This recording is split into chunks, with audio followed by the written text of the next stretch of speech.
السلام عليكم ورحمة الله وبركاته. الحمد لله رب العالمين وصلى الله وسلم على نبينا محمد وعلى آله وصحبه أجمعين. الظلم في الأموال من كبائر الذنوب. الظلم في الأموال من كبائر الذنوب. আজকে আমাদের আলোচ্য বিষয় হচ্ছে সম্পদের উপর অত্যাচার করা বা জুলুম করা, কারো সম্পদ আত্মসাৎ করা, এটা কবিরা গুনাহ। এটি একটি কবিরা গুনাহ।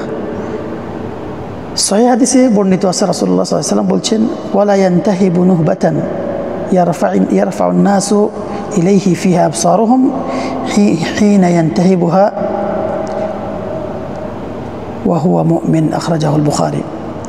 এই হাদিসের মর্মার্থ হচ্ছে যে রাসূলুল্লাহ সাল্লাল্লাহু আলাইহি ওয়াসাল্লাম বলছেন, যখন কোনো ব্যক্তি কারো কোনো সম্পদ ভক্ষণ করে, আত্মসাৎ করে, যে সম্পদটির দিকে মানুষের নজর থাকে বা মানুষ গুরুত্ব দেয়, দামি সম্পদ,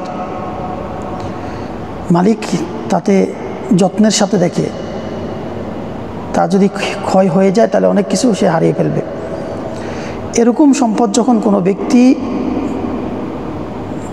দখল করে বা আত্মসাৎ করে, ভক্ষণ করে, তাহলে সেই ব্যক্তি এই অবস্থাতেই মুমিন থাকে না।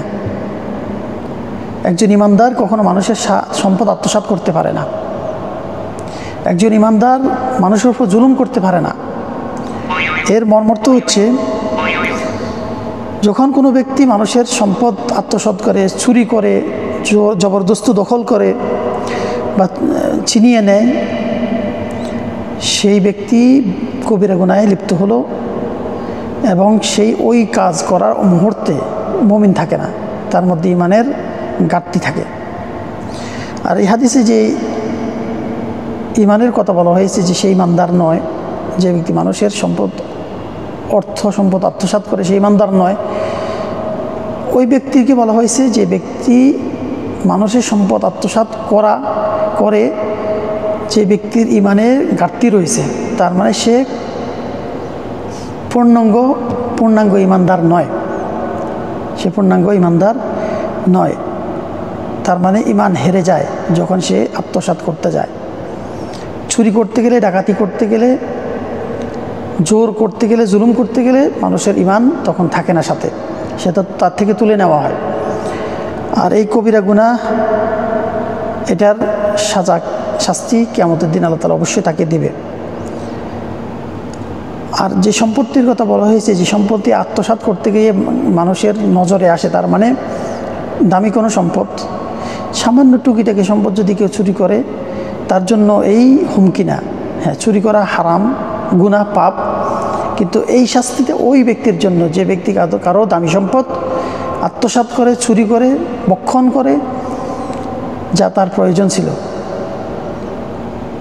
সেই ঈমানদার নয় বলে রাসূলুল্লাহ সাল্লাল্লাহু আলাইহি ওয়াসাল্লাম আখ্যায়িত করছেন। চুরি করার অবস্থায় কেউ ঈমানদার থাকতে পারে না, জিনা করার অবস্থায় কেউ ঈমানদার থাকতে পারে না।